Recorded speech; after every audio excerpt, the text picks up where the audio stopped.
Okay, India में most of the population poor है, और ये जो most of the population poor है वो ज्यादा से ज्यादा लोग जो है वो विलेज एरिया में रहते हैं।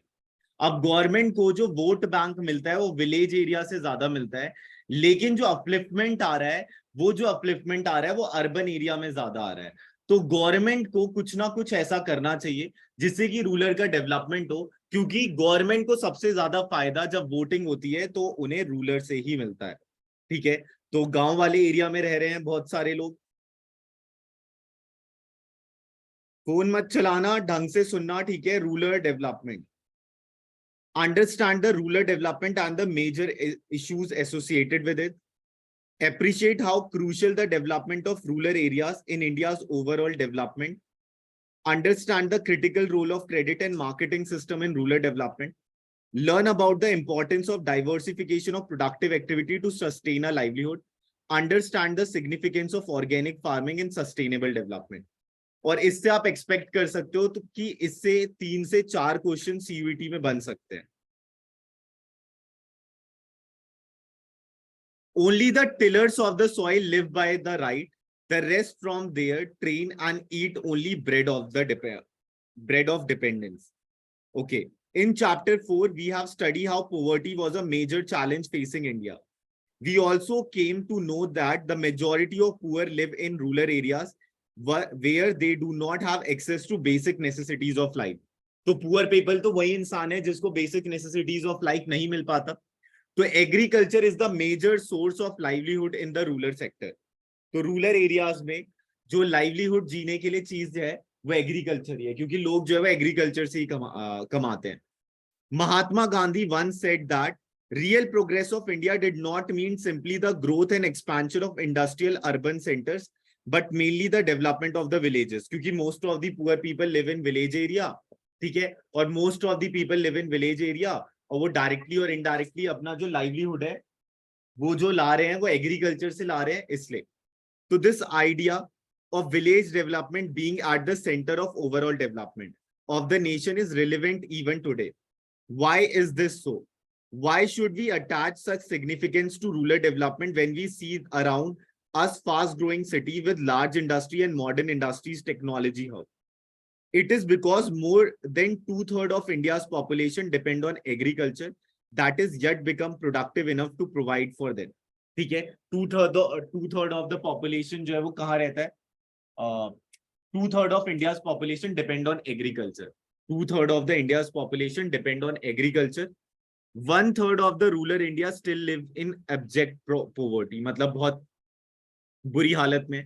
That is the reason why we have to see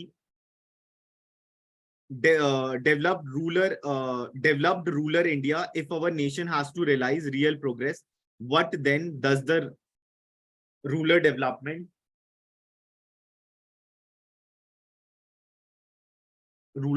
imply? What is rural development? Rural development का मतलब है कि जो गांव में लोग रह रहे हैं उनकी डेवलपमेंट हो, तो उसका एक प्रोसेस होता है। ठीक है, उस प्रोसेस के बारे में अभी हम पढ़ेंगे। तो rural development is a comprehensive term. It is essentially focuses on action for the development of areas that are lagging behind in the overall development of the village economy. Some of the areas which are challenging and need fresh initiative for the development of rural India include development of human resource। सबसे पहली चीज जो होती है वो development of human resource है। अब वो development of human resource होगा कैसे? Literacy, more specifically female literacy, education and skill development, health addressing both sanitation and public health। उसके बाद है लैंड रिफॉर्म, उसके बाद है development of productive resources of each locality, फिर infrastructure development like electricity, irrigation, credit, marketing, transportation, including construction of villages, roads and feeder roads to nearby villages, facilities for agriculture, research and extension, and information dissemination.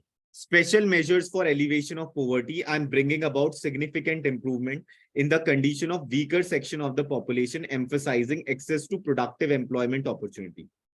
All this means that people engage in farm and non-farm activity in rural areas have to provided with various means that help them increase the productivity, they also need to be give opportunity to diversified into various non-farm activity. क्योंकि जब वो seed लगाता है और जब वो seed उगकर उसे कुछ ना कुछ पैसा मिलेगा, उस पीरियड में कोई टाइम गैप रहता है, उस टाइम गैप को फिल करने के लिए उसे नॉन फार्म एक्टिविटी करनी पड़ेगी, such as food processing, enabling them better and more affordable access to healthcare, sanitation facility at workplaces and homes, and education for all would also need to be given for top priority for rapid rural development. It was observed in an earlier chapter, although share of agriculture sector contribution to the GDP was on declining, क्योंकि लोग जो है अब वो secondary और tertiary sector पे ज्यादा आ रहे हैं. So the population dependent on the sector did not show any significant change. Further, after the initiation of reform, the growth rate of agriculture sector decelerated to about 3% per annum during 1991 to 2012, which was lower than the earlier year. Scholars identify decline in public investments in 1991, क्योंकि 1991 के बाद government ने help करना थोड़ा कम बंद कर दिया था और ज्यादा सब कुछ मार्केट फोर्सेस पे छोड़ दिया था. As a major reason for this, they also argued that inadequate infrastructure, lack of alternate employment opportunity in the industry or service sector, increasing the casualization of employment, etc., further impede the rural development. So the impact of this phenomena can be seen from the growing distress witnessed among farmers across different parts of India. During 2007 to 12, agriculture output has grown at 3.2%. Against this background, we will critically look at some of the crucial aspects of rural India, like credit and marketing system. Marketing system का मतलब है कि जो farmers बेचने के लिए crop ready है, उसे हम marketing system का part मानते हैं. Agriculture diversification and role of organic farming in promoting sustainable development. Okay, अब जरा यहाँ से देख लेते हैं.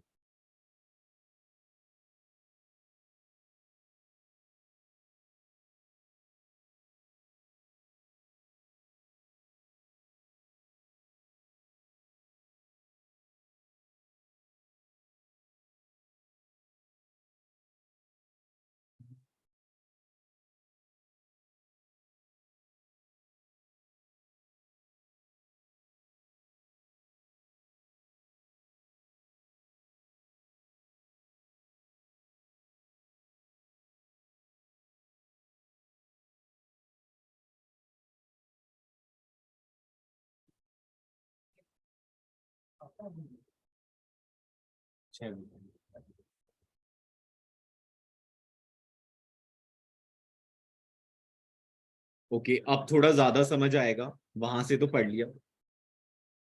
In India, majority of poor people live in rural areas where they do not have access to basic necessities of life. Around 22% of our population still live in below poverty line. Agriculture with maximum share of rural economy has grown at a meager rate, 2.7 in the last 50 years. During 2007 to 12, agriculture output grown at 3.2%. So the share of agriculture sector to GDP was on decline, and there has been increase in the share of industrial and service sector. मतलब अगर value, मतलब कि अगर money के terms में बात की जाए तो जीडीपी में एग्रीकल्चर का कंट्रीब्यूशन कम होता जाता है, कम होता जा रहा है. लेकिन एंगेजमेंट की बात की जाए तो एंगेजमेंट में अभी भी एग्रीकल्चर का जो है मतलब लोग जो है वो ज्यादा है. However, the population dependent on agriculture sector did not show any significant change. Moreover, after the economic reform of 1991, the growth rate in agriculture sector decelerated to 3% per annum during 1991 to 2012, which was lower than the earlier years. So the real progress मतलब यहाँ पर real GDP की बात कर रहा है कि production नहीं बढ़ रहा. Only when rural areas and rural people are developed so that the overall growth of the India could be achieved. Rural development refers to continuous comprehensive socio-economic development. मतलब रहन सहन में भी चेंज आए और उनके मनी फैक्टर में भी चेंज आए. Attempting to improve all the aspect of rural life. In India, agriculture is the major source of livelihood in the rural sector. जो लोग गांव में रहते हैं तो उनका मेन सोर्स ऑफ इनकम जो है वो एग्रीकल्चर होता है, मेन सोर्स ऑफ लाइवलीहुड जो है वो एग्रीकल्चर होता है. With more than 2/3 of the India's population depending on it. So the development in agriculture will contribute to the betterment of rural areas and rural people. However, the term rural development includes not only agricultural development, but it involves all those aspects which improve the quality of life of the people. It aims at improving the economic and social condition of people living in the villages. Rural people account for about 3/4 of the total population. ठीक है, मतलब अगर economy में 4 लोग रह रहे हैं in total, तो उसके 3 लोग जो है वो रूरल पीपल है. ठीक है, तो rural people account for 3/4 of the total population. ठीक है, तो अगर 400 लोग हैं पूरे इंडिया में, तो उसमें से 300 लोग जो है वो गांव वाले एरिया में रह रहे हैं. However, they have always lagged much behind the overall progress of the economy. In order to overcome the undesirable trend, special programs for rural development began to design since the 70s, in addition of the provision of 5-year plan of the country. मतलब 5-year plan तो है ही, नीति आयोग है ही, plus add on कुछ ना कुछ बीच में initiative आते रहते हैं जिससे कि ये लोग जो है वो डेवलप कर सके, जिससे कि ये लोग जो है वो डेवलप कर सके.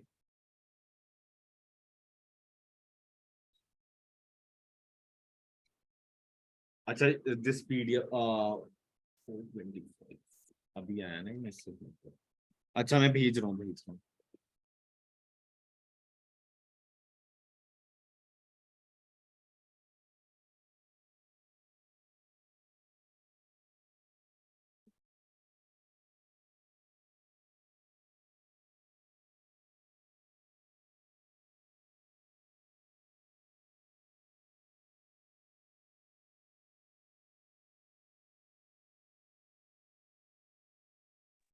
सर फाइनेंशियल मार्केट कंप्लीट हो गया? फाइनेंशियल मार्केट नहीं, मैनेजमेंट वाला एक क्लास बाकी है, बस कल हो जाएगा कंप्लीट. बाकी वीडियो मैंने अपलोड कर दिए. सर उसके बाद मार्केट करेंगे? हाँ, मार्केट करेंगे, सेकंड बुक पूरा कंप्लीट कर लेंगे.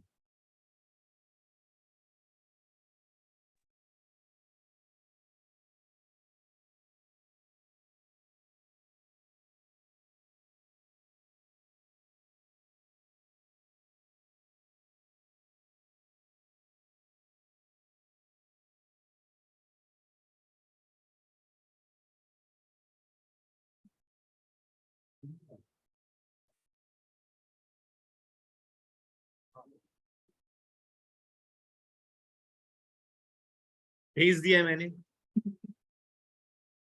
आ गया सब पे? Okay. So in this chapter, we will discuss credit and marketing facilities for rural people. Marketing का मतलब है जो rural people अपने goods, मतलब जो भी उन्होंने produce किया है उसे जब वो market में बेचने को ready है. Diversification of agriculture activity, organic farming and its significant in sustainable development. Process of rural development. Rural development aims at comprehensive change and improvement of rural life in all aspects. Some of the areas which are challenging and need fresh initiative for the development of India include development of human resource. जो लोग हैं, जो living organism है वहां पर, ठीक है, जो काम करने लायक है या जो काम कर सकते हैं इन फ्यूचर, उनको इंप्रूव करना जिससे कि वो ज्यादा आउटकम दे सके. तो the quality of human resource need to be improve through following measure. Proper attention to literacy, specifically on female literacy, education and skill development, better health facility for physical growth. Development of infrastructure. अगर मान लो infrastructure ही नहीं होगा तो जो उन्हें ideas आएंगे या जो उन्होंने चीजें सीखी हैं वो फिर उसे अप्लाई नहीं कर पाएंगे.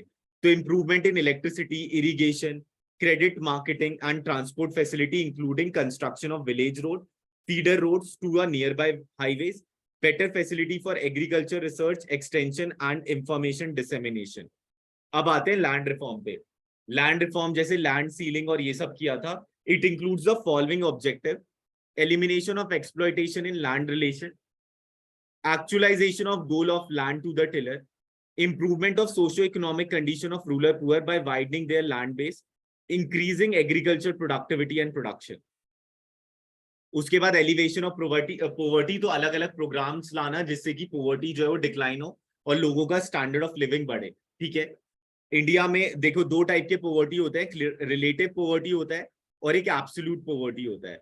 रिलेटिव पॉवर्टी का मतलब होता है, और ये डेवलप्ड वालों के लिए होता है रिलेटिव पॉवर्टी, अगर मान लो ए जो है वो 100 रुपीज कमा रहा है और बी जो है वो 500 कमा रहा है, तो बी जो है वो नॉन पुअर है और ए जो है वो पुअर है, ठीक है। रिलेटिव पॉवर्टी में क्या होता है, हम बस इनकम को कंपेयर करके बता देते हैं कि ये पुअर है और ये नॉन पुअर है, और इनकम का कोई स्टैंडर्ड सेट नहीं कर रहे, ठीक है। और एब्सोल्यूट में क्या होता है, कैलोरी इनटेक जो है वो एक स्टैंडर्ड है। जैसे कोई अगर रूरल एरिया में रह रहा है तो 2400 कैलोरीज अगर वो पर डे ले रहा है तो वो नॉन पुअर है, और अगर 2400 कैलोरीज वो नहीं ले पा रहा तो पुअर है। और वहीं अर्बन एरिया का है 2100 कैलोरीज पर डे, ठीक है। समझ गए, समझ गए। पॉवर्टी लाइन भी इससे डिसाइड होती है? हाँ, पॉवर्टी लाइन इससे डिसाइड होती है इंडिया में, कैलोरी इनटेक से। सर वो कैलकुलेट कैसे करते हैं कि कौन कितना कर रहा है? क्या चीज, क्या चीज? वो कैलकुलेट कैसे करते हैं? अरे ऐसे हो गया ना कि 4 रोटी जिसने खा ली उसके उस टाइप का एनर्जी बिल्डअप, इस टाइप का कि 3 टाइप की नहीं, रूलर में फिजिकल टास्क ज्यादा होता है ना, तो उन्हें ज्यादा कैलोरीज चाहिए एनर्जी की रिक्वायरमेंट। और 2100 और महंगाई का अगर बात की जाए तो अर्बन की महंगाई ज्यादा है एज कम्पेयर टू रूरल की।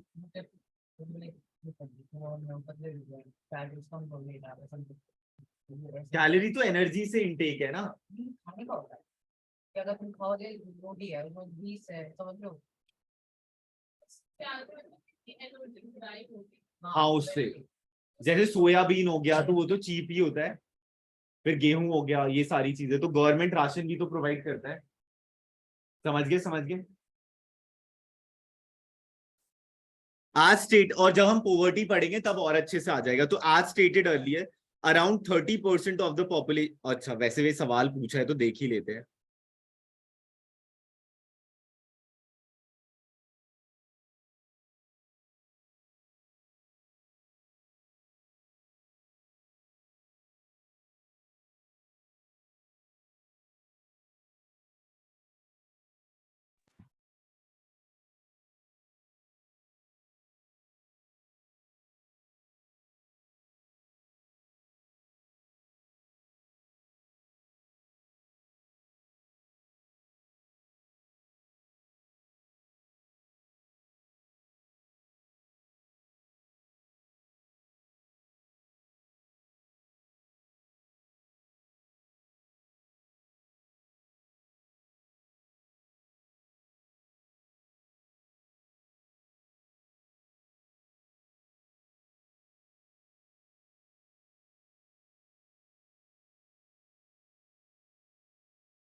जो मेरे पास है PDF,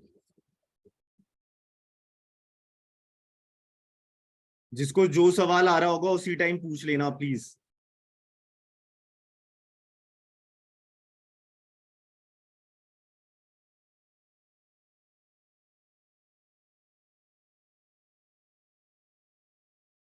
ये यहाँ पर है, ये देख लो जरा।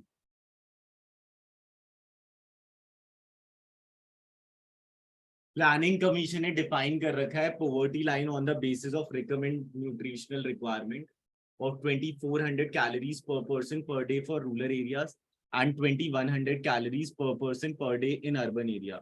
Higher calorie intake has been fixed for rural areas because the rural worker has to greater physical work as compared to urban worker. Monetary value of minimum calorie intake according to Planning Commission Tendulkar methodology, the minimum monthly per capita consumption in 2011 to 12 is work out to be 816 per person in rural areas. अब तुम्हें 816 कम लग रहा होगा, ठीक है, लेकिन government जो है वो राशन बहुत कम रेट पे दे देता है, फ्री में भी बांटता है रूरल एरिया में, ठीक है, एंड अर्बन के लिए जो है 1000 इन अर्बन एरियाज.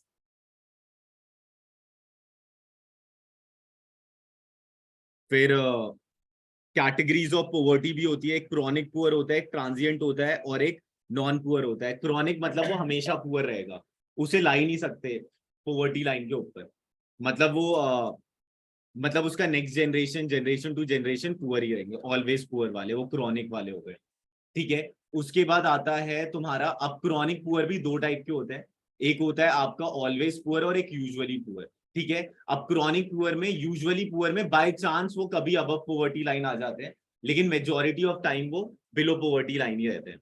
उसके बाद आता है ट्रांजिएंट पुअर. ट्रांजिएंट पुअर को दो में डिवाइड कर रखा है, एक चर्निंग पुअर और एक ओकेजनली पुअर. चर्निंग पुअर क्या होता है, इनके साथ सीसॉ वाला सिस्टम चल रहा होता है, कभी नॉन पुअर कभी पुअर, कभी नॉन पुअर कभी पुअर. और जो ओकेजनली पुअर होते हैं वो कभी पुअर बन जाते हैं, बाकी मेजॉरिटी ऑफ टाइम वो अबव पॉवर्टी लाइन रहते हैं. और एक नेवर पुअर वाले जो हमेशा अबव पॉवर्टी लाइन रहते हैं. और ये पूरी जनरेशन को बोला जा रहा है या फिर पूरी फैमिली ट्री को? कौन सा, एक क्रॉनिक पुअर वाला, तीनों? मतलब उस पर्टिकुलर जिस एज ग्रुप में वो है अभी, मतलब वो पूरा उसका लाइफ टाइम. मतलब मान लो कोई बिहार के सबसे बेकार इलाके में सबसे 1 रुपया भी नहीं कमाता, और अब वो पैदा हो गया और ना उसका माँ बाप है ना कोई है. अरे अमिताभ बच्चन वो पुरानी मूवीज की बात नहीं, ट्रेन से गिरा और फिर बस अमीर हो गया, तो वो इस करके पैसे कमाएगा। वो वाले दिन गए. तो कभी बिना यार तब तो ऑडियंस ही वो थी ना, पोस्ट ही उनकी वैसी थी, तो वो फिल्म देखने वहीं जाते थे.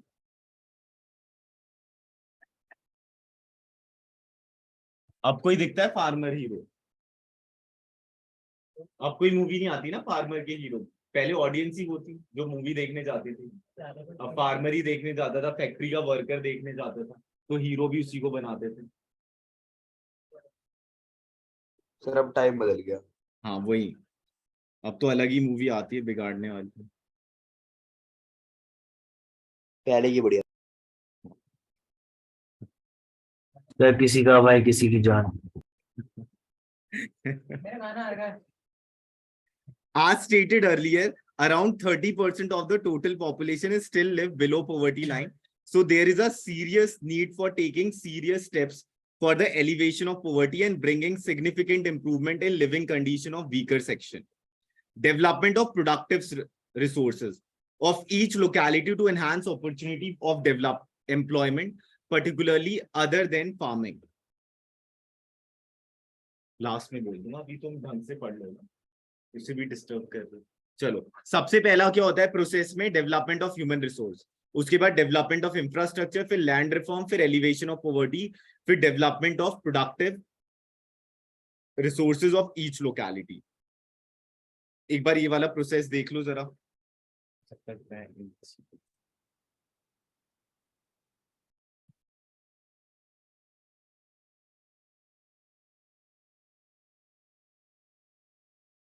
जल्दी से देख लो जब तक, 2 मिनट में एक चीज.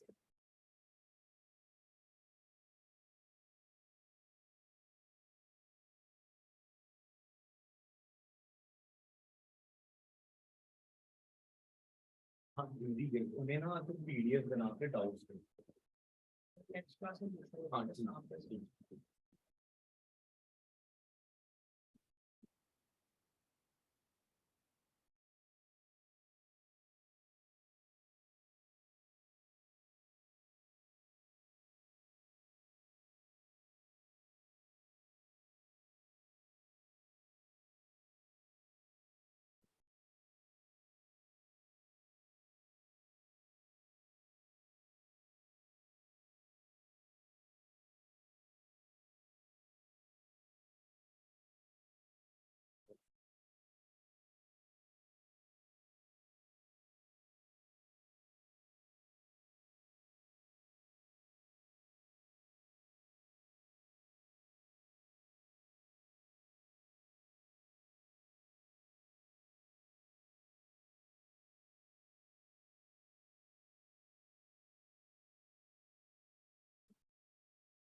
आता था भाई,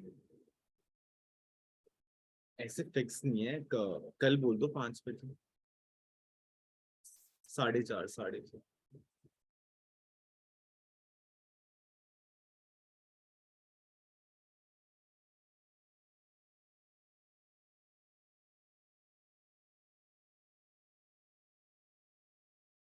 ओके, नेक्स्ट पे आते हैं रूरल क्रेडिट। ये वाला टॉपिक ध्यान से समझना, ठीक है, रूरल क्रेडिट, क्योंकि ये सीवीटी में भी गिवन है और तुम्हारे पेपर पॉइंट ऑफ व्यू से जो सीबीएसई वाले हैं उनके लिए भी इंपॉर्टेंट है। अरे पढ़ लेना ढंग से, साइड में रख देना, थोड़ी आदत बना ले। Growth of rural economy depends on timely infusion of capital, ठीक है। अब मान लो कि क्रॉप के साथ तो एक लिंक है ना अटैच की, ये वाला क्रॉप इसी मंथ में उग सकता है, तो अगर उस मंथ मेरे पास पैसा नहीं आया तो मैं सीड नहीं ला पाऊंगा, और जब मैं सीड नहीं ला पाऊंगा तो मैं अपने लैंड का बेस्ट यूटिलाइजेशन नहीं कर पाऊंगा और क्रॉप की प्रोडक्शन हो नहीं पाएगी। To realise higher productivity in agriculture और non agriculture sector, in agriculture farmer are in strong need for credit due to long time gap between crop sowing and realization of income।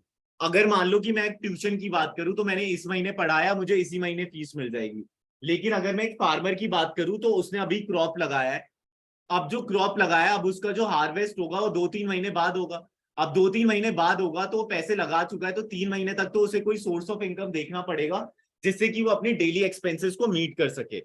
तो farmer borrow from various sources to meet their initial investment on seed, fertilizer, implement and other family expenses of marriage, death, religious ceremony, etc. So credit is one of the important factor which contribute to the agriculture production. So an efficient and effective rural credit delivery system is crucial for raising agriculture productivity and income। ठीक है, अब थोड़ा detail में घुसते हैं इसके।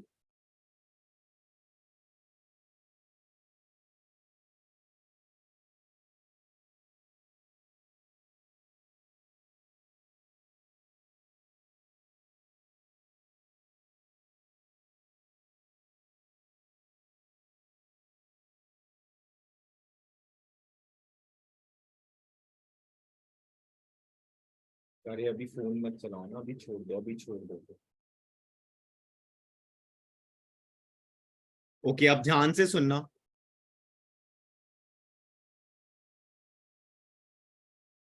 ये है तुम्हारा नीड फॉर एग्रीकल्चर फाइनेंस, ठीक है। Credit need of the farmer can be examine from different angles on the basis of time, on the basis of purpose, ठीक है। तो अब ये ध्यान से देख लेना अच्छे से। On the basis of time, credit needs of the farmer can be classified into 3 categories. Short-term credit, it refers to the credit taken for a period less than 15 months to meet the short-term needs. ठीक है, 15 महीने के अंदर अंदर वाला उधार जो है वो शॉर्ट-टर्म क्रेडिट कहलाता है उनके लिए। The loan is taken to purchase seeds, fertilizer, paying wages to hired worker, etc. Such loan can be repaid out of the current income of the farmers। ठीक है, ये पहला हो गया शॉर्ट-टर्म क्रेडिट, ठीक है। क्यों लिया जाता है और कब पे कर दिया जाता है और किससे पे किया जाता है, कौन सी चीज से, ठीक है। Medium term credit, it refers to the credit taken for medium period ranging from 15 months to 5 years।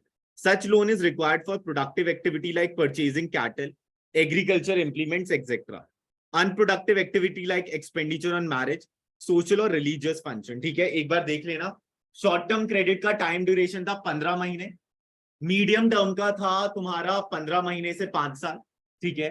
और दोनों के जो वो थे चीजें थी वो अलग अलग थी, ठीक है, क्यों चाहिए था। लॉन्ग टर्म क्रेडिट जो 5 साल से ज्यादा है, it refers to the credit taken to meet the long term needs for a period more than 5 years and may be extend for a period of 15 to 20 years। Such loan are repaid over a long period of time। Long-term loans are needed to making permanent improvement on land, digging tube wells, purchase of larger agriculture implement and machinery like tractor and harvesters, and repayment of old debts। ठीक है, तो एक बार देख लो, कोई दिक्कत है तो बताओ। तो on the basis of time, तो टाइम में 15 महीना, फिर क्या है हमारा 5 साल, और उसके बाद क्या है 20 साल तक, ठीक है, 15 से 20 साल। किसी को कोई दिक्कत इसमें? सर हाँ हाँ, बोलो बोलो। सर स्मॉल स्केल और लार्ज इंडस्ट्री की इन्वेस्टमेंट क्या है? क्या क्या क्या? तो स्मॉल स्केल इंडस्ट्री और लार्ज स्केल इंडस्ट्री, उसमें इन्वेस्टमेंट की लिमिट क्या है? अब तो हट चुका है इन्वेस्टमेंट लिमिट, पहले जो था वो 1 CR था। सर वो लर्न करना है। नहीं नहीं, वो लर्न नहीं करना, लर्न बस उसका वो जो कौन सी कमेटी थी, वो करवाई कमेटी ऐसी कुछ नाम था, याद है कर्व किस? कमेटी। हाँ, कर्व कमेटी, हाँ। वो बस वो नाम याद रख। टेबल तो याद नहीं करनी है ना। नहीं नहीं नहीं नहीं। चलो ये वाला तो हो गया ना, थम्स अप कर देना अगर ये हो गया तो। एक जने ने किया है प्लीज, हाँ चलो ठीक है, okay. On the basis of purpose, agriculture credit needs of the farmer on the basis of purpose can be classified into two: productive loan and unproductive loan. Unproductive loan शायद वही होगा, शादी वादी करवा देना बच्चे के, ये सब। Productive loan refers to the loan which help the farmer in raising agriculture production and productivity. Loans taken for purchase seeds, fertilizer, farm implement, or for making permanent improvement on land. Or unproductive loan refers to the loan which do not help in raise agriculture productivity or production. Loans taken for religious ceremony, marriage, supporting family in times of crop failure, settling old debts, etc. समझ गए, समझ गए? कोई दिक्कत इसमें? चलो अब next पे आते हैं।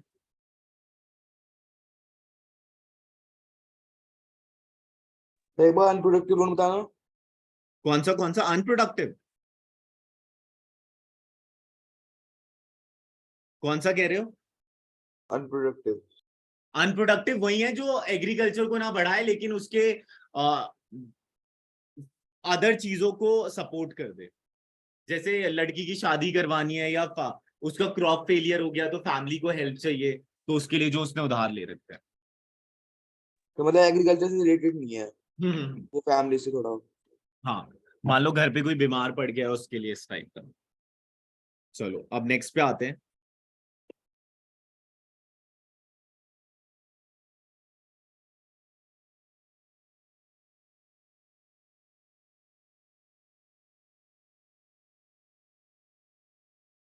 Sources of rural credit. With growing modernization of agriculture during post Green Revolution, Green Revolution कब आया था? 1966।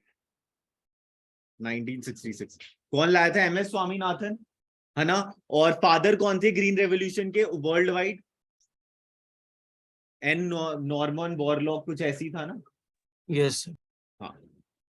तो the requirement of agriculture credit has, और वो याद है कि मिड 60s में, मिड 60s या मिड 70s में व्हीट रीजन वाले ग्रो हुए थे, और उसके बाद फिर जो आपका ग्रो हुआ था वो अदर सेक्टर्स वाले ग्रो हुए थे। याद है सेकंड चैप्टर? सर वो फर्स्ट Yes, फेज sir. में राइस और सीड व्हीट ग्रोइंग ग्रो। वाला था। और पंजाब और हरियाणा में ही लिमिटेड था, लेकिन फिर बाकी स्टेट्स में स्प्रेड हुआ था। रुक जाओ, तो अभी अभी याद आया है तो एक बार देख लेते हैं।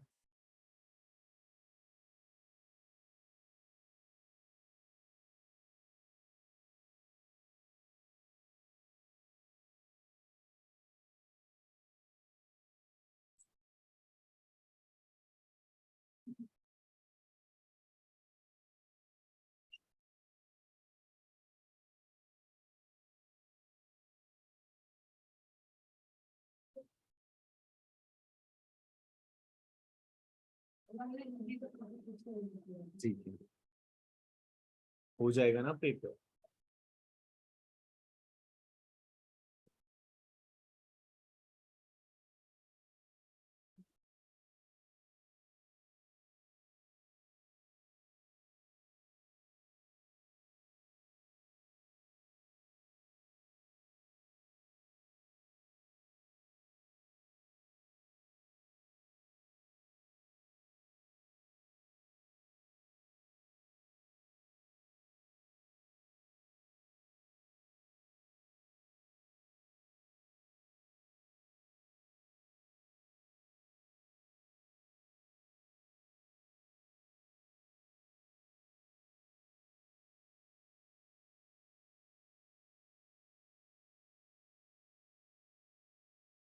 हाँ, in the first phase, mid 60s and mid 70s, Punjab, Andhra Pradesh, Tamil Nadu वाले जो थे वो ज्यादा ग्रो कर रहे थे, और सेकंड फेज में बस व्हीट ग्रोइंग रीजन ज्यादा ग्रो कर रहा था, और सेकंड फेज में mid 70s to mid 80s जो अदर वेराइटीज ऑफ क्रॉप थे वो ज्यादा ग्रो कर रहे थे।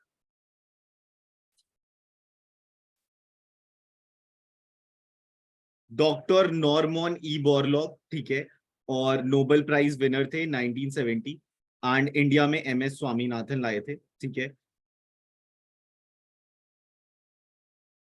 सर प्लीज रिपीट कर दो, ग्रीन रेवोल्यूशन।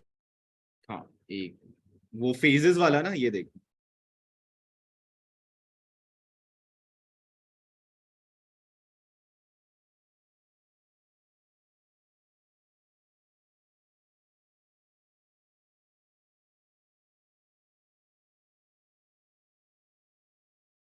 डन हो जाएगा तो बता देना, जिसको जो डाउट आ रहा होगा उसी टाइम पूछ लेना। Done sir. ये तो नहीं लिखना ना?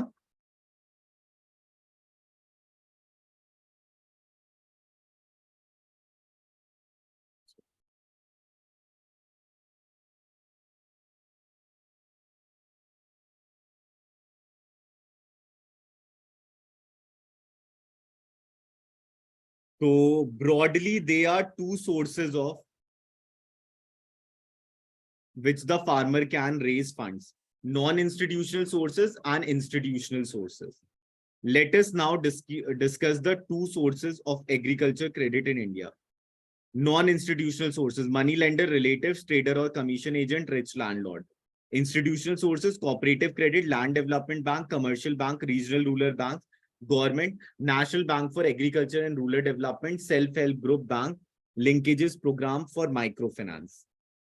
Non-institutional sources. Non-institutional sources have been traditionally source of agriculture credit.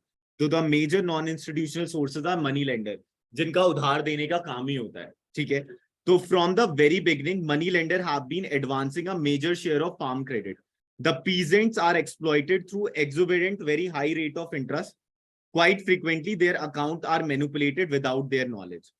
Relatives की बात करें तो relatives से उधार लेते थे, तो cultivator borrows from funds from their own relative in the times of crisis. These loans are a kind of informal loan and carry no interest and are normally returned after harvest. Trader and commission agent, तो उसके साथ एक terms and condition attach रहता था. Terms and condition ये attach रहता था कि भाई जब तेरा crop उग जाएगा तो तू मुझे ही आकर बेचेगा. So they provide credit to the peasants on the mortgage of crop at high rate of interest on a condition that the crop will be sold to them at low prices. Rich landlord, so small as well as marginal farmers and tenant take loan from the landlord for meeting their financial requirement. Landlord also charge high rate of interest on such loan.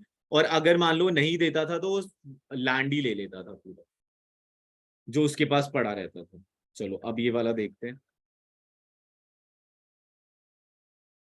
Exploitation by non-institutional sources. So the non-institutional sources, money lenders, traders and landlord often exploit the poor and helpless farmers in the following manner.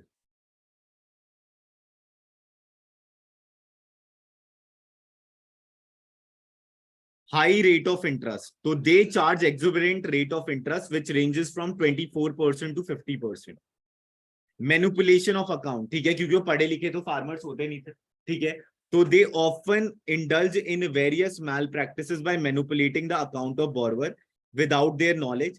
They take advantage of the illiteracy of the farmer and give no receipt for repayment and indulge in many more such dishonest practices. उसके बाद आता है तुम्हारा unfavorable loan conditions. They often impose unfavorable condition for granting of loan. At times, they force the borrower to sell their agriculture produce to them at low rates. ठीक है, समझ गए? इसमें कोई दिक्कत? चलो अब नेक्स्ट पे आते हैं। बेनिफिट्स ऑफ इंस्टीट्यूशनल सोर्सेज जो अभी आएगा, ठीक है। इंस्टीट्यूशनल सोर्सेज में गवर्नमेंट के रूल्स एंड रेगुलेशंस फॉलो होते हैं और गवर्नमेंट हमेशा सोशल वेलफेयर चाहता है, तो लोगों का वो भला चाहता है, तो भले की तरह कर रहा होता है चीजें। तो the institutional credit is not exploitative in nature, The basic aim of institutional credit is help the farmer in raising their productivity and not to exploit them. उसके बाद आता है the rate of interest of institutional credit is low. Moreover, different rate of interest are charged for different types of loan and different categories of farmers. Institutional agencies also draw a clear-cut distinction between short-term credit and long-term credit requirement and provides loans accordingly. Institutional credit is integrated with other agriculture operations and improvement like use of seeds, fertilizers, etc. ठीक है, तो क्यों फायदा है? अब कौन-कौन से जने हैं जो वो क्रेडिट प्रोवाइड करते हैं?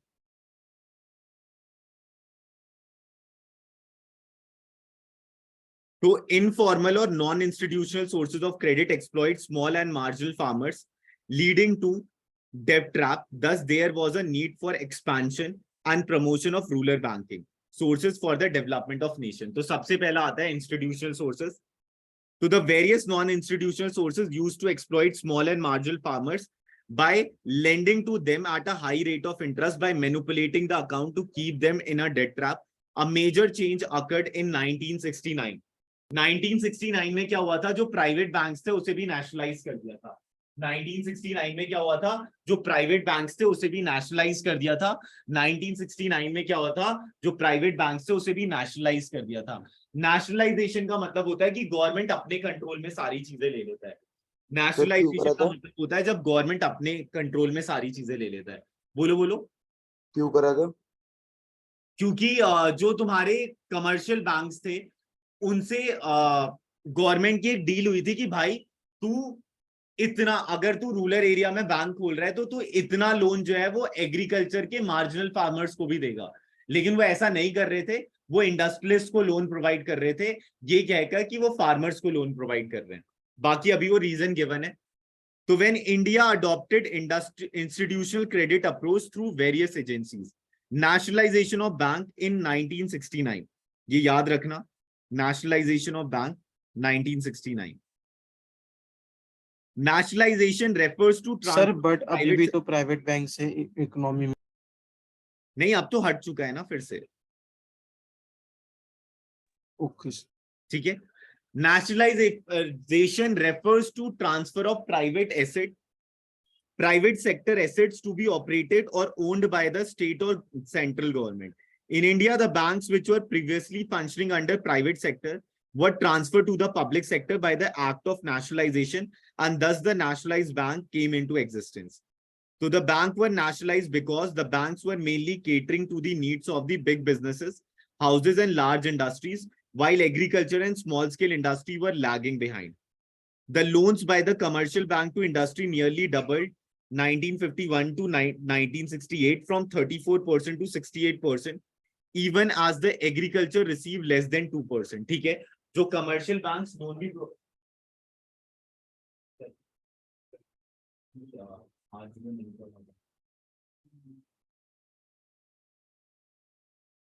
बाकी सेल्फ स्टडी करना था तो कर सकते.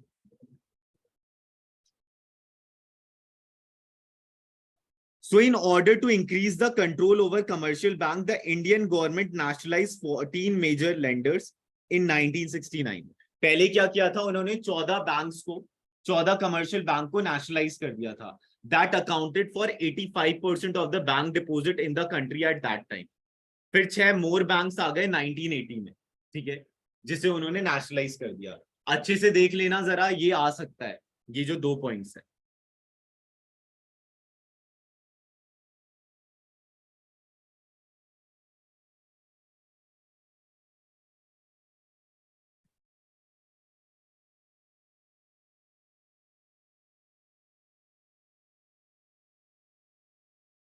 ओके, पहले कितने थे? पहले 14 बैंक्स को नेशनलाइज किया 1969 में. उसके बाद 1980 में 6 और बैंक्स को नेशनलाइज कर दिया. ऐसा क्यों किया था गवर्नमेंट ने? क्योंकि जो कमर्शियल बैंक्स थे वो बिग लैंडलॉर्ड्स को या बिग इंडस्ट्रीज को लोन दे रहे थे और 2% से लेस लोन जो था वो एग्रीकल्चर सेक्टर को जा रहा है.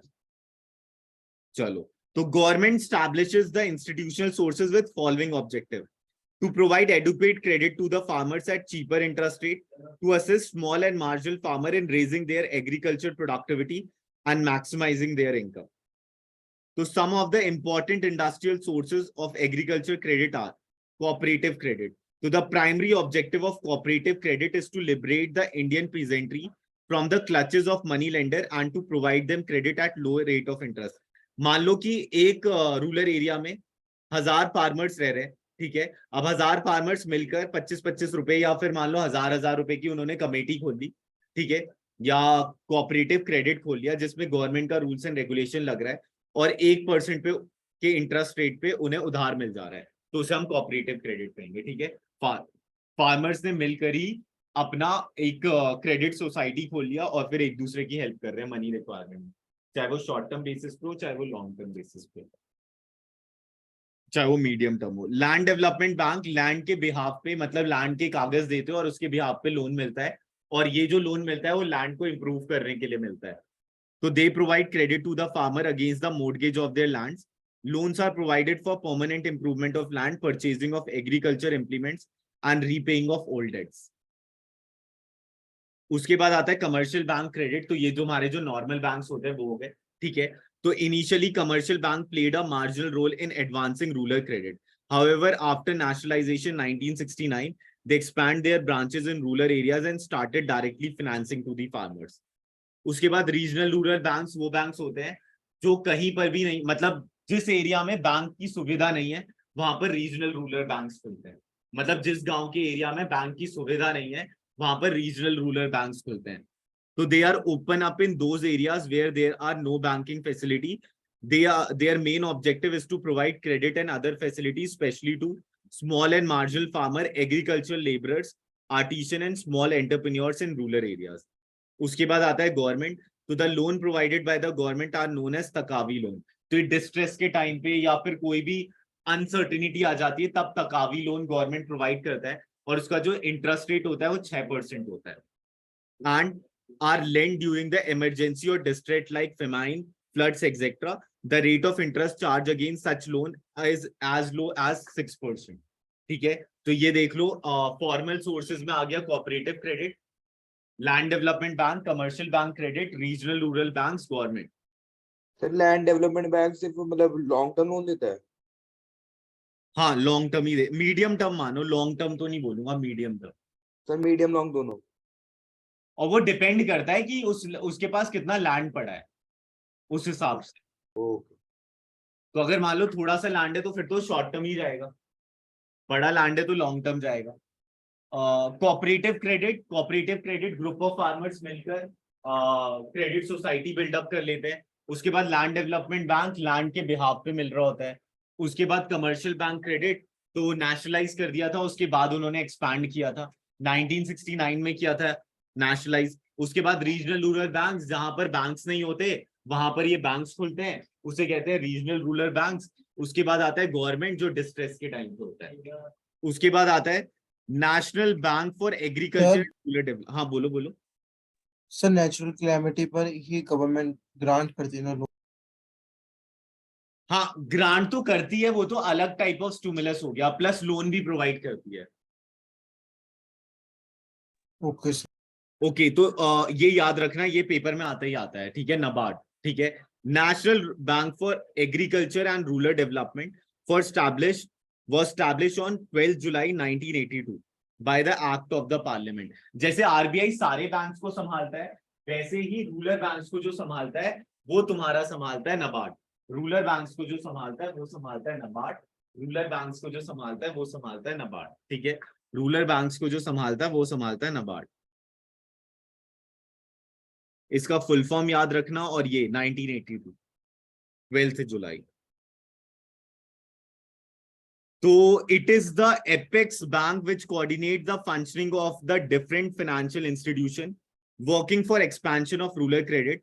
Its objective is to promote health and strength of credit institution, namely cooperative, commercial bank and regional rural banks. ठीक है, cooperative, commercial bank and regional rural banks. Beside providing finance to credit institution, NABARD also provide financial assistance to non-farm sector to promote the integrated rural development and prosperity of backward rural areas. Recently, self-help group have emerged because of the inadequacy of formal credit delivery mechanism. Moreover, vast proportion of poor people households could not avail credit facility because of their inability to provide some kind of collateral. ठीक है, self help group तो सबने सुना होगा, तो अब देखते हैं जरा सेल्फ हेल्प ग्रुप है क्या. Sir, Self can help you group please tell me what is the difference between cooperative societies and self-help group? देखो, कोऑपरेटिव सोसाइटी वाले जो एलिजिबल होते हैं, मतलब उनके पास पैसा होता है, ठीक है, और ये वाले हैं सेल्फ हेल्प ग्रुप वाले, ये बहुत लो क्लास वाले फार्मर्स होते हैं. समझ गए, समझ गए. Sir, please can you repeat? Self-help group has emerged as a major source, a major microfinance program in the country in recent years. Their focus is largely on those rural poor who have no sustainable access to the formal banking system. ठीक है, और क्यों नहीं होता access? क्योंकि उनके पास collateral ही नहीं होता. ठीक है, तो so their target group comprise of small and marginal farmer, agriculture and non-agricultural laborer, artisans, etc. Small self-help group promote thrift in small proportion by a minimum contribution from each members. ठीक है, thrift यहां पर मतलब है saving.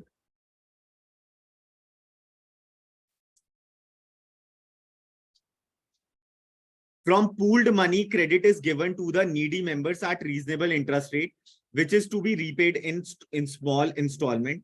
By May 2019, 6 crore women in India became member of 54 lakh women self-help group, about 10,000 to 15,000 per self-help group, and another 2.5 lakh per self group as a community investment support fund. तो इसकी full form देख लेना, CISF. CISF, ठीक है, उसका है community investment support fund, are provided as a part of renovating fund to take up self employment for income generation. Such credit provision are generally referred to as micro credit program. So self-help group also help in empowerment of women, क्योंकि women अपने decisions ले पा रही है तो empowerment हो गया. However, the borrowing are mainly confined to consumption purposes and negligible proportion is borrowed for productive purposes. Benefits of institutional sources हमने पढ़ दिया है, ठीक है. सर हाँ हाँ, बोलो बोलो. सर कोऑपरेटिव और एसएचजी में क्या डिफरेंस है? देखो, कोऑपरेटिव जो होता है ना, वो एलिजिबल होते हैं चीजों को, मतलब उनके पास पैसा होता है, और कोऑपरेटिव जो है फुली फार्मर्स संभाल रहे होते हैं. और ये जो सेल्फ हेल्प ग्रुप होता है वो वुमेन कर रही होती है, ठीक है, और वुमेन्स, और ये जो वुमेन है वो ऐसे मतलब ऐसे फैमिली से आती है जिनके पास पैसा है ही नहीं, मतलब ना के बराबर पैसा है. ठीक है, तो अगर पैसों के लेवल पे देखें तो डिफरेंशिएट किया जा सकता है. समझ गए, समझ गए. Okay sir. और Sir, if they don't have money, then how they can provide loan? अरे तो सेल्फ हेल्प ग्रुप में ना ये होता है कि पहले वो स्मॉल स्मॉल पोर्शन में पैसे को जमा करते हैं, और जमा करने के बाद क्या करते हैं, वो फॉर्मलाइज उसमें अपने आप को रजिस्टर करवा लेते हैं माइक्रो फाइनेंस में या बैंक के उसमें. और कोऑपरेटिव क्रेडिट वाला तो स्टार्टिंग से ही फॉर्मल में रहता है. समझ गए? Yes, sir. ठीक है, बाकी एक बार और कुछ वैसा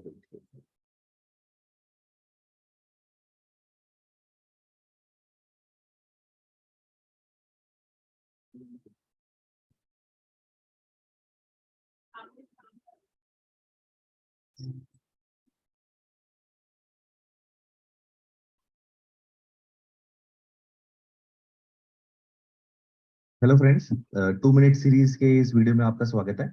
और इसमें हम बात करेंगे सेल्फ हेल्प ग्रुप्स के बारे में. तो सेल्फ हेल्प ग्रुप या जिसको हिंदी में बोलते हैं स्वयं सहायता समूह, एक इंपॉर्टेंट टॉपिक है सिविल सर्विस एग्जाम के लिए. इसमें 5 एग्जामिनेशन में प्रीलिम्स में दोनों में क्वेश्चंस पूछे गए हैं. तो इसको समझने से पहले कि कॉन्सेप्ट क्या है, कैसे ट्रांसफॉर्मेशन आता है सोसाइटी में, हमें रूरल लैंडस्केप में जाना पड़ेगा और समझना पड़ेगा रूरल वुमन की इंडिया में क्या क्या प्रॉब्लम है. तो जो रूरल वुमन है, जो गांव में रहने वाली महिलाएं हैं, उनके साथ कुछ प्रॉब्लम है, जैसे कि उनका जो इनकम है वो लो लेवल का है. वो एग्रीकल्चरल और अलाइड एक्टिविटीज में एंगेज है. एग्रीकल्चरल अलाइड एक्टिविटीज जैसे कि हो गया पोल्ट्री और मे बी और स्मॉल माइक्रो इंडस्ट्रीज जैसे स्पीड थोड़ी कम करो, तो बहुत तेज बोल रहा है. क्लोथ मेकिंग, ऐसी इंडस्ट्री में इन्वॉल्व है. उनके साथ कुछ इनहेरेंट इश्यूज क्या है चीज, क्या चीज? फिर तो बहुत तेज बोल रहा है, समझ नहीं आ रहा. अच्छा, जो कि इन्वॉल्व है. जैसे कि उनका जो इनकम लेवल है वो बहुत लो होता है, और हम पेट्रियार्कियल सोसाइटी में रहते हैं, तो जो उनका स्किल सेट है वो लो होता है. बहुत सारी इलिटरेट होती हैं, कभी स्कूल नहीं गई होती है तो प्राइमरी तक गई होती है, तो स्किल सेट बिल्डअप नहीं हो पाता। और मोस्ट इंपॉर्टेंटली सबसे बड़ी बात है, ऑल्दो ये इकोनॉमिक एक्टिविटीज में इन्वॉल्व रहती हैं, जैसे हमने बात करी पोल्ट्री, गोट्री, पापड़ मेकिंग, अचार मेकिंग एक्सेट्रा एक्सेट्रा, बट ये नॉन बैंकेबल होती हैं। तो नॉन बैंकेबल का मतलब ये है कि ये बैंक से लोन नहीं ले पाती। अपने अगर इनको बिजनेस को आगे बढ़ाना है, अपने अगर माइक्रो इंडस्ट्री को इनको आगे बढ़ाना है जिसमें ये काम करती हैं, ये तो ये इसके लिए ये नॉन बैंकेबल है, बैंक इनको लोन नहीं दे पाता। बैंक लोन क्यों नहीं दे पाता? अगर हम बात करें, अगर मैं आज जाऊंगा और मुझे बैंक से 10 लाख रुपए लोन चाहिए, तो बैंक मुझसे कुछ मॉर्गेज या कुछ कोलैटरल रखेगा। जैसे कि मुझे अगर गाड़ी खरीदनी है और मैं बैंक के पास जाऊंगा कि मुझे ईएमआई पे गाड़ी खरीदने के लिए पैसे दे दीजिए, तो जो बैंक है वो मेरी गाड़ी के कागज अपने पास रखेगा।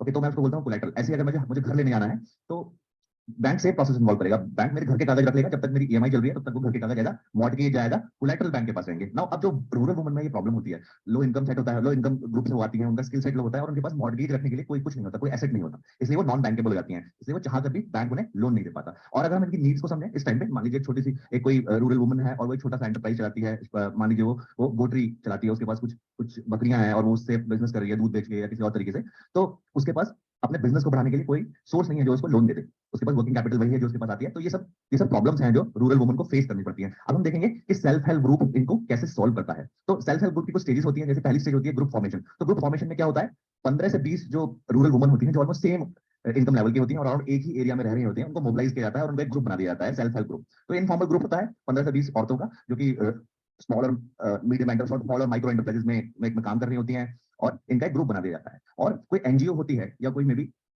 कम्युनिटी बिल्डिंग ऑर्गेनाइजेशन होती है जो इनकी हैंड होल्डिंग करती है, जो इनको सिखाती है। ठीक है, अब हम समझते हैं कि इनको क्या सिखाया जाता है और कैसे काम करते, कैसे कैसे ये आगे बढ़ती है। तो इनको फाइनेंशियल हैकिंग सिखाई जाती है। जैसे कि हमने बात करी, जो रूरल वुमन होती है पेट्रियार्कल सोसाइटी में ज्यादा नहीं पढ़ पाती हैं, इलिटरेसी ज्यादा प्रिवेलिंग है वुमन में as compare to their male counter part, तो उनको फाइनेंशियल हैंडलिंग सिखाई जाती है और उनको थ्रिफ्ट मैनेजमेंट सिखाया जाता है। तो थ्रिफ्ट मैनेजमेंट के बारे में हम बात करेंगे कि क्या होता है। अब इमेजिन करिए एक रूरल वुमन है, वो कुछ स्मॉल या मेरी माइक्रो एंटरप्राइज चलाती है, उसकी बहुत कम इनकम है और वो दिन में सिर्फ 10 रुपए बचा पाती है।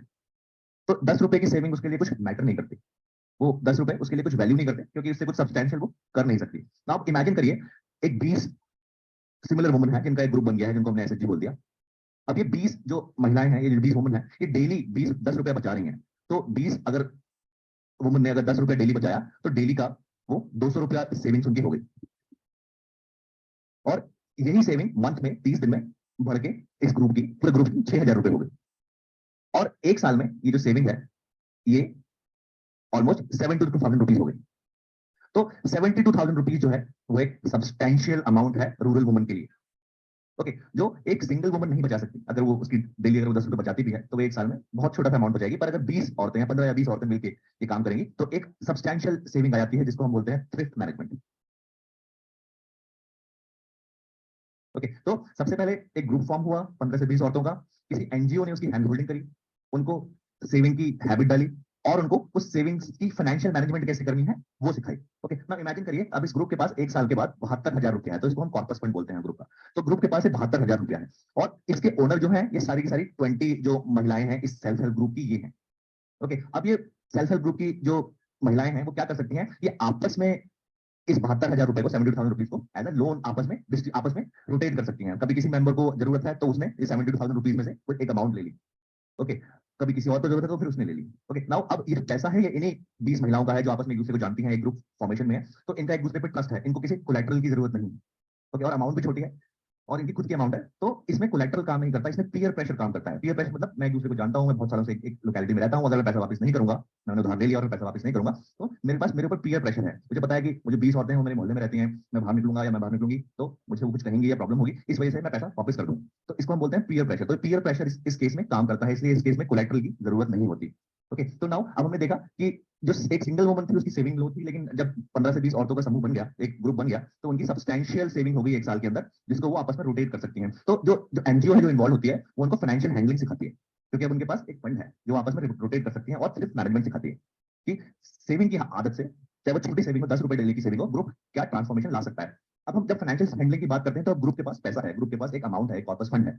तो अब ग्रुप क्या कर रहा है, उसको अपने मेंबर्स में रोटेट कर रहा है। ठीक है, और वो मेंबर्स को जो पैसा दे रहा है वो इंटरेस्ट पे दे रहा है, वो मार्केट रेट पे इंटरेस्ट पे दे रहा है, जैसे कि बैंक काम करता है या जैसे कोई और नॉन बैंकिंग फाइनेंशियल कंपनी काम करती है। ओके, और जो उसके टर्म्स एंड कंडीशंस हैं, जो उसकी टर्म्स एंड कंडीशंस हैं, वो खुद ग्रुप मेंबर्स डिसाइड करते हैं, जैसे कि लोन रीपेमेंट पीरियड क्या होगा या मे बी इंटरेस्ट रेट क्या होगा, और ये सब इनको सिखाया जाता है फाइनेंशियल हैंडलिंग में। जो एनजीओ इनके साथ इन्वॉल्व होती हैं या कम्युनिटी बिल्डिंग ऑर्गेनाइजेशन के साथ इन्वॉल्व होती हैं, वो इनको सिखाती हैं कि फाइनेंस को कैसे हैंडल करना है, आपके पास फंड है, उसमें टर्म्स एंड कंडीशंस क्या होने चाहिए, उसमें इंटरेस्ट रेट कैसा होना चाहिए। डिसीजन तो ये 15-20 जो वुमन है वो खुद लेती है, बट उनमें कैपेबिलिटी डेवलपमेंट करी जाती है एक एनजीओ के द्वारा। और जब ये सेल्फ हेल्प ग्रुप एक मैच्योर स्टेज में चला जाता है और कॉर्पस फंड एक सब्सटेंशियल अमाउंट का हो जाता है, तो जो एनजीओ है वो जो सेल्फ हेल्प ग्रुप है उसकी बैंक के साथ लिंकेज करा देती है, उसमें उसका खाता बैंक में खोल देती है, उसका अकाउंट बैंक में खोल देती है। ठीक है, अब आप एक अंतर समझिए, अब आप एक इंपॉर्टेंट इसमें डायनामिक्स में एक इंपॉर्टेंट फर्क समझिए। जो बैंक अकाउंट खुलता है एसएचजी का, वो किसी इंडिविजुअल का अकाउंट नहीं खुलता। जैसे अगर आप देखेंगे तो सेविंग अकाउंट जो होते हैं वो जनरली इंडिविजुअल के खुलते हैं, आपके भी बैंक में अकाउंट होंगे, लेकिन जब जब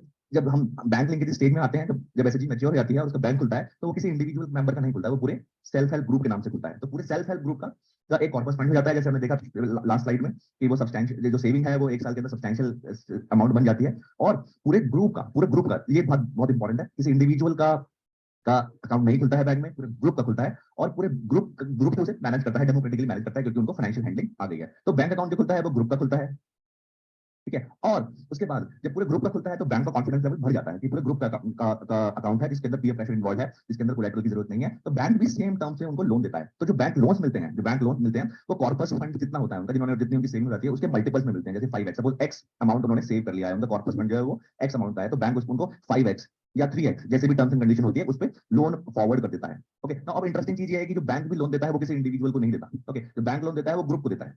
ओके, और ग्रुप डिसाइड करता है कि कौन इंडिविजुअल उसे कंज्यूम करेगा, किस इंडिविजुअल को उसकी जरूरत है। ओके, सपोज 20 वुमन है, उसमें से अप्रैल मंथ में किसी एक को कुछ फंड की या किसी लोन की जरूरत पड़ी, तो वो जाएगी, वो पूरा एसएचजी के सामने अपनी डिमांड रखेगी कि मुझे इस फंड की जरूरत है, और पूरी जब सेल्फ हेल्प ग्रुप उसको अप्रूव कर देगी तो पूरी self help group as a group bank के पास जाएगा और बैंक से लोन अवेल करेगा। तो जो बैंक लोन देगा वो पूरे ग्रुप को देगा, वो किसी इंडिविजुअल को नहीं देगा। ओके, ऑल्दो टेक्निकली वो एक इंडिविजुअली कंज्यूम कर रहा है, बट जो बैंक ने जो लोन अपने बुक्स में जो फॉरवर्ड किया है, जो बैंक ने जो लोन दिया है वो एक ग्रुप को दिया है। ओके, और वेरी इंटरेस्टिंगली क्योंकि बैंक को भी पता है कि इसमें ग्रुप का कॉर्पस फंड इन्वॉल्व है और ग्रुप का पीयर प्रेशर इन्वॉल्व है, तो बैंक भी जब एसएचजी को लोन फॉरवर्ड करता है तो उसमें कोलैटरल नहीं लेता है, उसमें किसी किसी कुछ भी चीज मॉडगेट करने के लिए नहीं रखता है। तो ये इंपॉर्टेंट है। तो हमने देखा कि इसके एडवांटेज देखते हैं कि एडवांटेज क्या हो गया। सबसे पहले जो रिस्क ट्रांसफर है बैंक का वो इंडिविजुअल टू ग्रुप पे हो गया। अब हमें पता है कि इंडिविजुअल जो है वो मोर रिस्की होता है, लेकिन जो ग्रुप है, अगर एक इंडिविजुअल का ग्रुप बन गया तो उसमें जो रिस्क कंपोनेंट है वो कम है। तो अगर रिस्क कंपोनेंट कम होगा तो डेफिनेटली इंटरेस्ट रेट भी कम होगा। ये तो बहुत सिंपल सा प्रिंसिपल है। तो जो इसमें है वो रिस्क ट्रांसफर हो गया फ्रॉम इंडिविजुअल टू ग्रुप। दूसरी चीज वो बहुत इंपॉर्टेंट है, पीयर प्रेशर जो है वो इसमें वर्क करता है, कोलैटरल्स बैंक इसमें नहीं लेता। ये बहुत इंपॉर्टेंट प्रॉपर्टी है सेल्फ हेल्प ग्रुप की, कि कुछ लोन अवेल होते हैं कि उसमें बैंक कोई कोलैटरल नहीं रखता अपने पास। ये बहुत इंपॉर्टेंट है। ओके, और इसमें जो सारा काम होता है वो सोशल कैपिटल और पीयर प्रेशर के थ्रू होता है।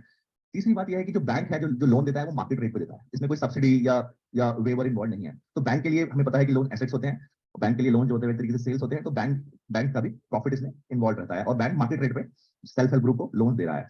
जो नेक्स्ट बहुत इंपॉर्टेंट चीज है वो ये है कि फाइनेंशियल इंक्लूजन इससे हो रहा है। अब आप देखिए कि जो रूरल वुमन थी जो पहले नॉन बैंकेबल थी, जिसको बैंक लोन नहीं दे रहा था, अब उसको financial institute, bank, non banking financial company etcetera उसको लोन दे पा रही है। ओके, और इन लोन्स में कोई सब्सिडी या लोन वेवर इन्वॉल्व नहीं है, किसी पे कोई किसी एक्सचेकर पे या मे बी किसी गवर्नमेंट पे कोई प्रेशर नहीं है, या किसी गवर्नमेंट पे कोई फिजिकल प्रेशर नहीं है कि किसी का लोन वेवर करना है या किसी को सब्सिडी देनी है। और सबसे इंपॉर्टेंट जो बात है, रूरल वुमन में सॉलिडारिटी और स्किल अपग्रेडेशन हो रहा है। तो ये ट्रांसफॉर्मेशन होते हैं जो सेल्फ हेल्प ग्रुप के थ्रू आ जाते हैं। ओके, तो ये सेल्फ हेल्प ग्रुप के बारे में वीडियो था, छोटा सा वीडियो। आई होप आपके कॉन्सेप्ट इसे और बेटर हुए। तो अब तो क्लियर है ना? थम्स अप कर देना अगर क्लियर है तो।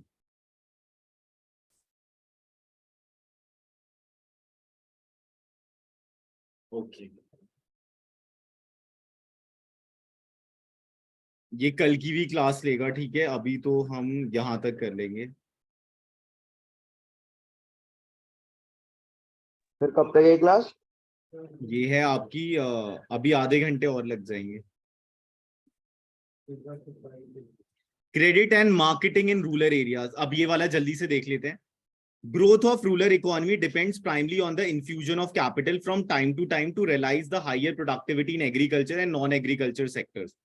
As the time gestations between crop sowing and realization of income after production is quite long, farmers borrow from various sources to meet their initial investment on seed, fertilizer, implements, and other family expenses, death, marriage, religious ceremonies, etc. At the time of independence, money lenders and traders exploited small and marginal farmers and landless laborers by lending to them on a high rate of interest and by manipulating the account to keep them in a debt trap.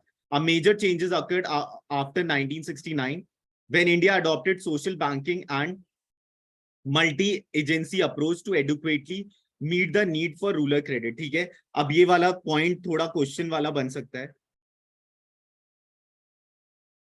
तो एक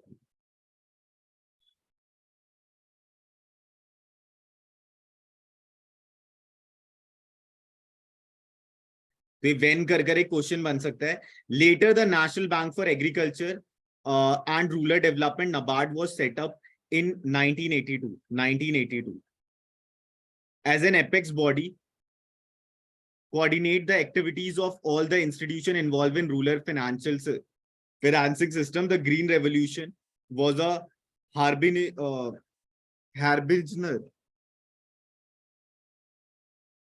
ये क्या लिखा है? Harbinger. हाँ. Changes in credit system as it led to the diversification of the portfolio of rural credit towards production-oriented lending. So the institutional structure of rural banking today consists of a set of multi-agency institutions, namely commercial bank, regional rural bank, cooperative and land development bank. They are expected to dispense adequate credit at cheaper rate. Recently, self-help group, henceforth SHG, have emerged to fill the gap in the formal credit system because the formal credit delivery mechanism has not only proven inadequate but also has not been fully integrated to the overall rural, social and community development. Since some kind of collateral is required, vast proportion of poor rural households were automatically out of credit network. So the self-help group promote thrift in small proportion by minimum contribution from each member. From the pooled money, the credit is given to the needy members to be repayable in the small installment at reasonable interest rate. By March end 2003, more than 7 lakh self-help group had reportedly been credit linked. Such credit provisions generally referred to as microcredit program. Self-help group have helped in the empowerment of women. It is alleged that borrowing are mainly confined to consumption purposes. Why are borrowers not spending for productive purposes? The Poor Women Bank. So, Kudamshri is a women-oriented community-based poverty reduction program being implemented in Kerala.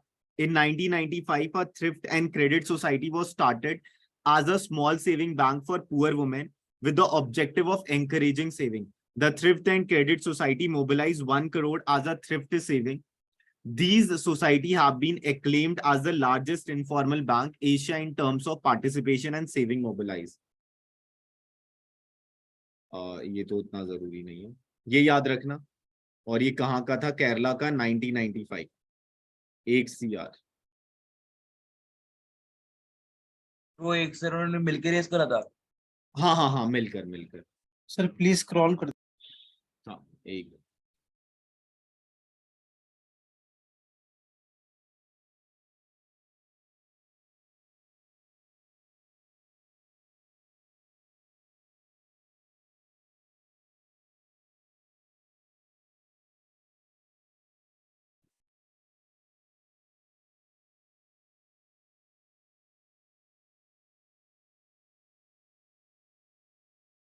आ गया ना?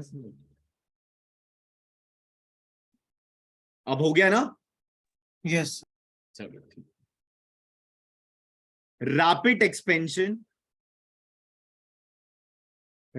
expansion of the banking system had a positive effect on rural farm and non-farm output, income and employment, especially after Green Revolution.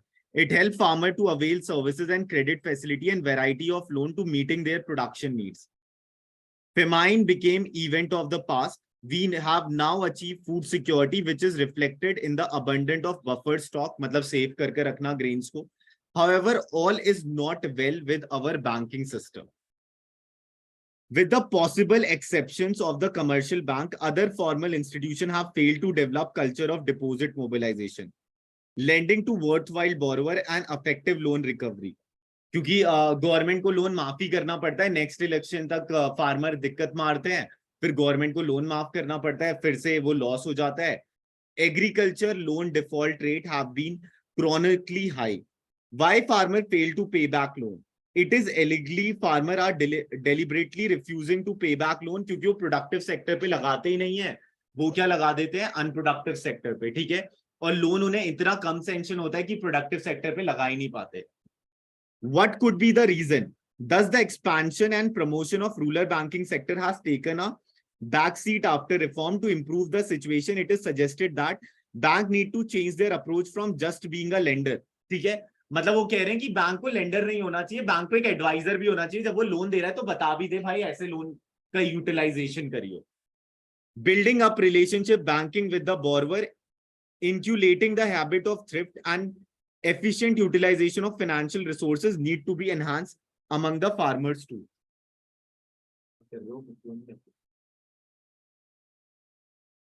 आ रहा है ना समझ? Okay.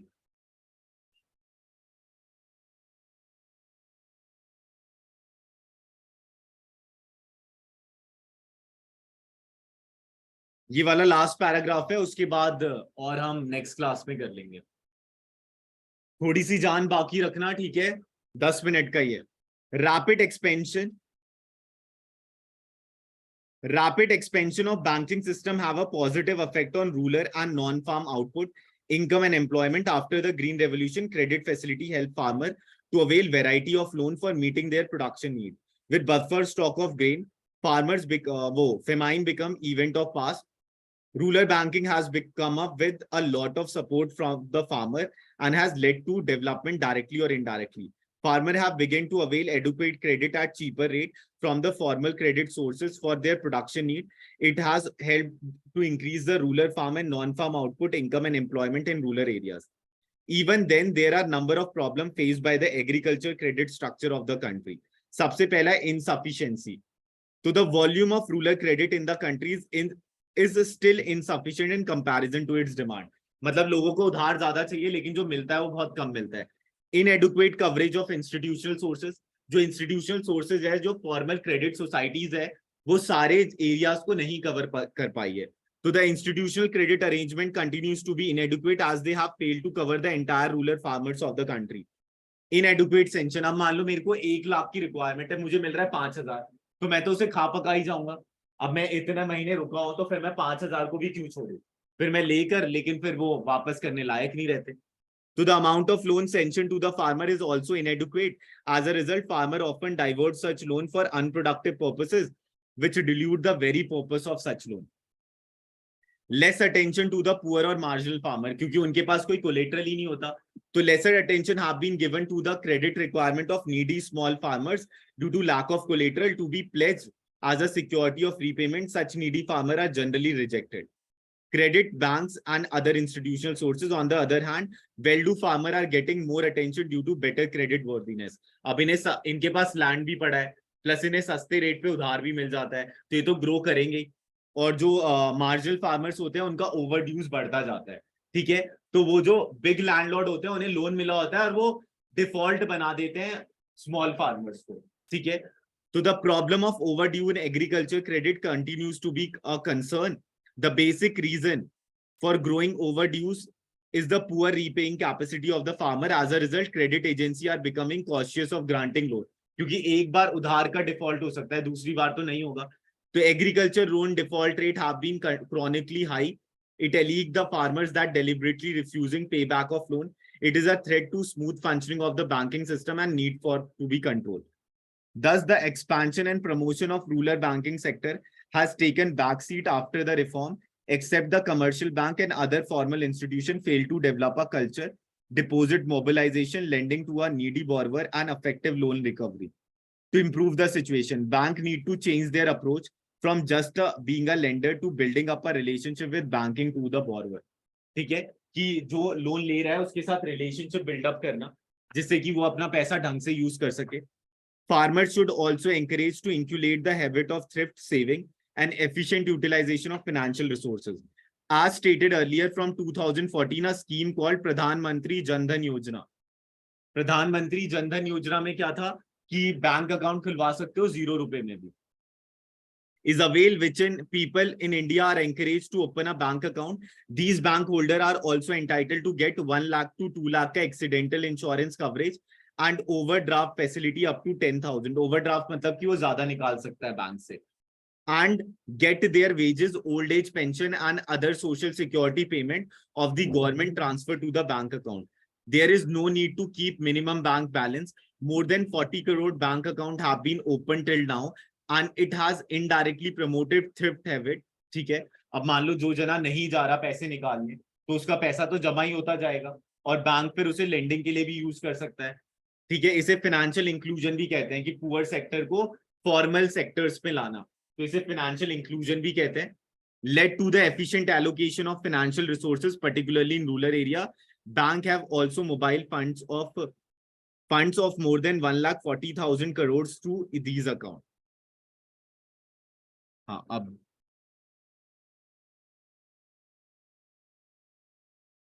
तो features of affective rural credit system, low interest rate होना चाहिए, तो credit terms should be easy, that is it should be granted at low rate of interest, fairly long period, which is commensurate with the operation. Convenience to a farmer. अब farmer जो होते हैं उतने पढ़े लिखे नहीं होते, ठीक है, और उतना उन्हें पता नहीं होता, न्यूज़पेपर तो पढ़ते नहीं है। तो the repayment procedure should be convenient to the needs of the farmer, that is there is convenience in repaying the loan by the farmer in easy installments spread over a period, and payment should be after marketing his produce. ठीक है, कि मतलब उसे एक time period दे दे कि भाई 3 महीने तक आप फ्री हो, 3 महीने तक हम आपसे कुछ नहीं लेंगे, जैसे ही आपका हार्वेस्ट हो जाएगा तब हम आपसे लेंगे।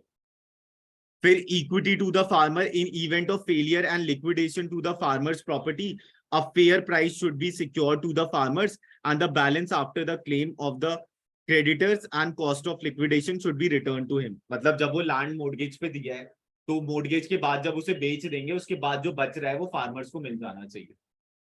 अब लास्ट पैराग्राफ है, फिर हम कल पढ़ेंगे। Tamil Nadu women agriculture, Tamil Nadu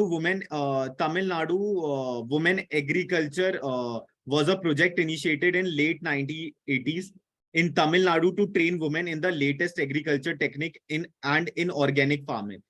It encouraged women to actively participate in raising agriculture productivity and family income. At the Farm Women Group in जो भी लिखा है ये, ठीक है, रन बाय जो भी लिखा है, train by women are successfully making and selling vermi compost and earning money from this venture. Women are forming Farm Women Group, which function like self-help group. Many other Farm Women Group are creating saving in their group by functioning like mini banks through micro credit system. With accumulated saving, they promote self-scale household activity like mushroom cultivation, soap manufacture, doll making, or other income generating activity. So vermicompost is a product that is made using earthworm to ensure higher quality of compost, which is added to the soil to improve its quality. तो ये हो गई तुम्हारी last line. So the food, grain, vegetable and fruits that we consume daily come from different parts of the country. The mechanism through which these goods reach different places depend upon the marketing of agriculture good. Let us now discuss agriculture marketing system, जो हम next class में करेंगे. ठीक है? Okay. अब IMS के workshop पे मिलते हैं 7:30, ठीक है, और उसके बाद फिर रात को 11:15 पे। चलो ओके, इतना रिवाइज कर लेना, इतना तो समझ आ गया ना, इतना तो आ गया ना, ठीक है। 7:30 क्या कराओगे आप? 7:30 बिजनेस स्टडीज का रिवीजन करवा दूंगा, ठीक है। मैं चाहता हूं कि मैं 10th तक IMS से छूट जाऊं, मतलब फिर मैं तुम लोगों पे फोकस करता रहूं। बस तुम्हें बस ये कहना है कि सर ने सिलेबस करवा दिया जिससे मैं ज्यादा क्लासेस ले सकूं, ठीक है, समझ गए ना? सर होल बुक का सिलेबस क्या क्या क्या? सर सारा सिलेबस कराओगे? हाँ हाँ, सारा सिलेबस। सारा कैसे हो जाएगा 3 घंटे की क्लास में? अरे पहले भी तो करवा रखा है ना, जैसे पिछला अकाउंट्स का करवाया था वैसे। सर यही बढ़िया दिन वाली तो। ठीक है, बाकी ज्यादा क्लासेस हो जाएगी ना, फिर वो 7 वाला टाइम भी बच जाएगा। ओके सर, ठीक है, चलो वो तो हम प्लान कर लेंगे। चलो ओके, बाय।